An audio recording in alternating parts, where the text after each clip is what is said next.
Hello everyone. Today I'll be reading the classic tale of Robin Hood. A long time ago in merry old England, good King Richard was called away to war. He left his kingdom in the care of his brother, Prince John. "My people are in your hands," said the good King Richard. But Prince John was nothing like his brother. He was selfish and greedy, and he taxed the people and took all their money. Poverty and hunger swept the land. One man among them, Robin Hood, knew that the king would not have allowed this to happen. He decided to come to the people's aid while King Richard was absent. Robin gathered around himself strong men who were kind-hearted too. Together they made a hiding place in Sherwood Forest, and dressed like woodsmen, they called themselves Robin's Merry Men. Almost every day Robin and his merry men rode to the town of Nottingham to take back the money and goods that Prince John's men had stolen from the people. Prince John was furious. "Bring Robin Hood and his men to me," he commanded the sheriff of Nottingham. "I will throw them into the dungeons." The sheriff rode out with soldiers in armor again and again, but the gallant Robin and his merry men always slipped away into the forest. The sheriff returned empty-handed. One afternoon a royal lady named Maid Marian rode into the forest, looking for Robin. The lovely Marian was also very angry at Prince John's treatment of his subjects. Robin knew who Marian was, for he had seen her often in the king's court. He asked if she would warm herself at his fire and eat with his followers. "The house and the lands of the good Dame Gaffer are being taken for a small debt she owes," Marian told him. "The debt is only 12 pounds, but she has no money left. Please help her." Robin and his men swiftly made plans. Robin and Little John, one of his merry men, slipped into the great hall of the castle, made their way to Prince John's quarters, and took a small pouch of gold coins. Over the castle wall they went, and not a moment too soon. A servant had seen their shadows in the moonlight and raised the alarm. Castle guards dashed after Robin and Little John, but were too late. At dawn the sheriff and his men searched the countryside for Robin and his band. They scoured part of Sherwood Forest, but avoided the thick green wood, which they feared was haunted. So they came home again empty-handed. "We have enough money to pay off Dame Gaffer's debt," said Little John as he counted the coins. "The rest we can save to help someone else." Prince John considered the sheriff a fool. "Why can't you, with all your men, catch one little band of rogues?" he sneered.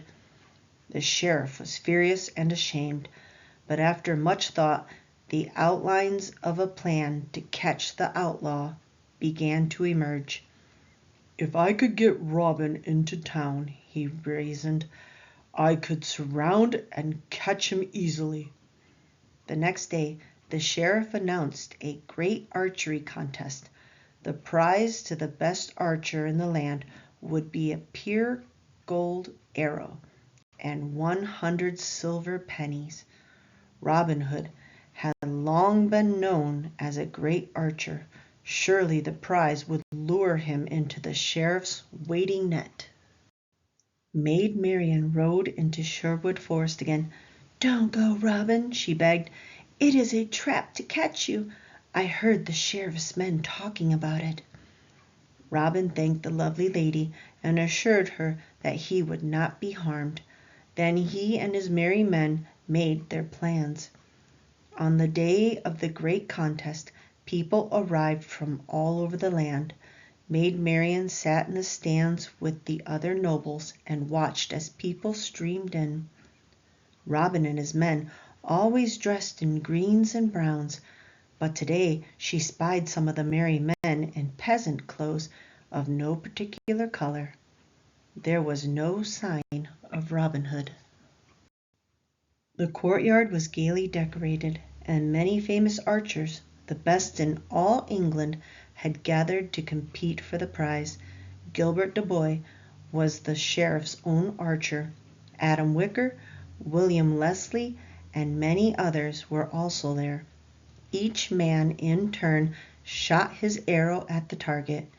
At the end of the contest, only 4 remained for the final round: de Bois, Wicker, Leslie, and a stranger wearing scarlet clothes and a leather eye patch.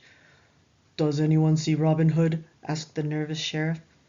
"Could the stranger in scarlet be he?" one of his men mused aloud. "No, Robin Hood's hair is golden yellow," the sheriff said. "This man's beard is brown."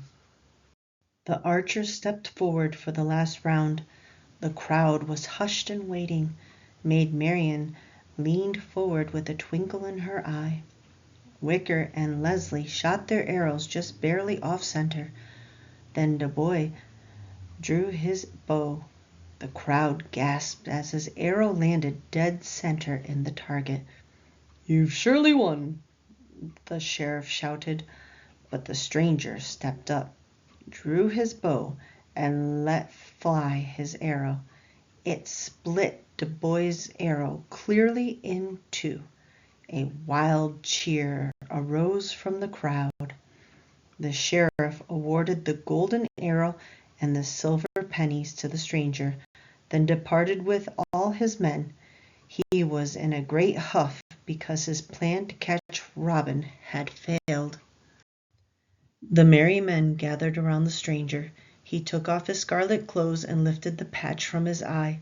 There stood Robin Hood in his forest greens, his beard stained brown with tobacco leaf juice. Suddenly King Richard and his soldiers appeared at the city's gates and promptly placed Prince John and the Sheriff of Nottingham under arrest. Robin Hood and Maid Marian knelt before King Richard, and Robin asked for her hand in marriage. "You are my 2 most loyal subjects," said the good monarch. "Find a priest, and let the ceremony commence at once." Robin and Marian exchanged wedding vows, and the church bells tolled throughout England on this happiest of days. Thank you all for listening. If you enjoy this content, please like and subscribe. And as always, have a wonderful day.